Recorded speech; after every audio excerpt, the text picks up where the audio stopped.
MDH kitchen king મસાલા રસોડામાં હોય તો આપણે કંઈ પણ બનાવી શકીએ છીએ. રીંગણાનો ઓળો, બટેટા ફુલાવર, ભીંડી મસાલા અને બીજું ઘણું બધું. MDH હરકતથી હાઈ એલર્ટ. કચ્છના છેવાડાના બોર્ડર વિસ્તારમાં TV9ની ટીમ પહોંચી. નારાયણ સરોવર, કોટેશ્વર સહિતના પર્યટન સ્થળો બંધ કરાયા છે. 1971ના યુદ્ધમાં નિશાના પર હતું કોટેશ્વર મંદિર. કોટેશ્વર મંદિર પર હુમલો કરવાના પાકિસ્તાનના ઈરાદા નિષ્ફળ રહ્યા હતા.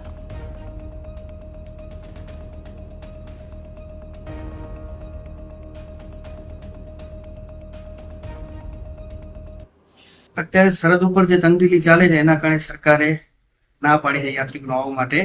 કેમ કે સેનાને જે પ્રમાણે અંદર ચાલુ છે તો પબ્લિક ના આવે એના માટે ના કરવામાં આવી છે મંદિરમાં. ને આપણે પણ સરહદ ઉપર સેના આટલી બધું આ પ્રમાણે કરતી હોય સેનાને આપણે સહયોગ આપીએ અને મંદિરમાં દર્શન માટે હાલ ઘડી કોઈ આવે નહીં.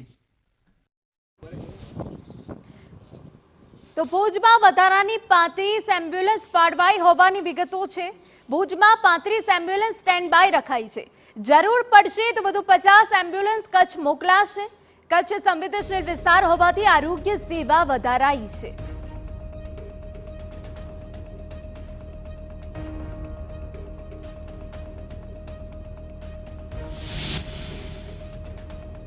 તો નારાયણ સરોવર, કોટેશ્વર મંદિર જેવા પર્યટન સ્થળો જે હાલ પૂરતા બંધ કરી દેવામાં આવ્યા છે, જે વારંવારની પાકિસ્તાનની નાપાક હરકત સામે આવી રહી છે, તેને લઈને કચ્છ અત્યારે એલર્ટ પર છે.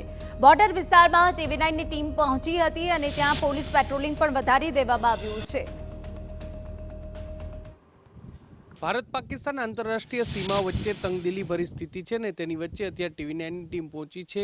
ભારત દેશનું કચ્છ સીમા બોર્ડરનું છેલ્લું ગામ એટલે કે કોટેશ્વર મહાદેવ મંદિર, અહીંથી જળ સીમા છે તેની શરૂઆત થઈ છે. આપને હું દ્રશ્યો બતાવવા માંગીશ કે તમે જે પ્રકારે દ્રશ્ય અત્યારે જોઈ રહ્યા છો કે કોટેશ્વર મહાદેવ મંદિર છે કે જે ભારતનું એટલે કે ગુજરાતના કચ્છ વિસ્તારનું આ છેલ્લું ગામ છે અને ત્યાંથી અહીંથી આંતરરાષ્ટ્રીય બોર્ડર છે તેની શરૂઆત થઈ છે. અહીંથી થોડા નોટિકલ માઇલ દૂર જ પાકિસ્તાન બોર્ડર છે તે આવી જાય છે અને એટલા માટે જ સંવેદનશીલ રીતે આ વિસ્તાર છે તે ખૂબ જ મહત્વનો માનવામાં આવે છે. અહીં આ વિસ્તારમાં જે પ્રકારની તંગદિલી ભરી સ્થિતિ છે અને ભારત પાકિસ્તાન વચ્ચે જે પ્રકારની સ્થિતિ વણસી છે તેને જોતા સુરક્ષા વ્યવસ્થા છે તે ચુસ્ત કરી દેવામાં આવી છે. એટલું જ નહીં પરંતુ જે નારાયણ સરોવર વિસ્તાર હોય, આ ઉપરાંત કોટેશ્વર મહાદેવ મંદિર હોય કે જ્યાં દરરોજ હજારોની સંખ્યામાં પર્યટકો આવતા હોય છે, પરંતુ આ મંદિર છે તે ગઈકાલથી જ પર્યટકો માટે બંધ કરી દેવામાં આવ્યું છે ને જ્યાં સુધી નવો આદેશ ન મળે ત્યાં સુધી મંદિર બંધ રાખવાનો જે તંત્ર છે તેમના દ્વારા મંદિર પ્રશાસન છે તેમને પણ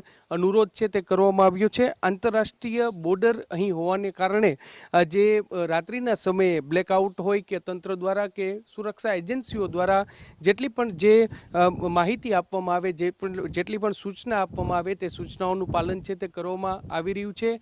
બોર્ડર વિસ્તારથી ખૂબ જ નજીક આવેલું આ મંદિર છે એટલા માટે અહીં જે કાયમીના ધોરણે સિક્યુરિટી છે તે રાખવામાં આવતી હોય છે. સિક્યુરિટી એજન્સીઓની સતત નજર છે તે આ વિસ્તારમાં રહેતી હોય છે અને અત્યારે જ્યારે સંવેદનશીલ ભરી સ્થિતિ છે અને અત્યારે જે પ્રકારે તંગદિલીનો માહોલ છે ત્યારે ભારત અને પાકિસ્તાન વચ્ચેની બોર્ડર વિસ્તારમાં આવેલું આ જે મંદિર છે તેની સુરક્ષા વ્યવસ્થા છે તે વધુ સઘન છે તે કરવામાં આવી છે. વર્ષ 1971નું યુદ્ધ થયું હતું ત્યારે ભુજ અને કચ્છ છે આ વિસ્તાર છે તે પાકિસ્તાનના સોફ્ટ ટાર્ગેટ પર હતો અને આ મંદિર છે તે મંદિર પર પણ હુમલા કરવાનો એક પ્રયાસ છે તે કરવામાં આવ્યો હતો, પરંતુ જાબાજ દેશના જવાનો છે, ભારતીય સેના છે તેમના દ્વારા આ હુમલાના પ્રયાસને નિષ્ફળ બનાવવામાં આવ્યો હતો અને અત્યારે પણ કોઈ પણ પ્રકારની હરકત ન થાય અને તેને લઈને ખાસ વ્યવસ્થાઓ છે તે મંદિરમાં કરવામાં આવી છે.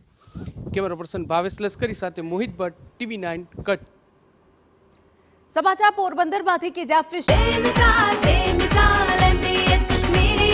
અરે ઓછું નાક પણ અસલી નાક. MDH કાશ્મીરી લાલ મરચાની પાવડર. MDH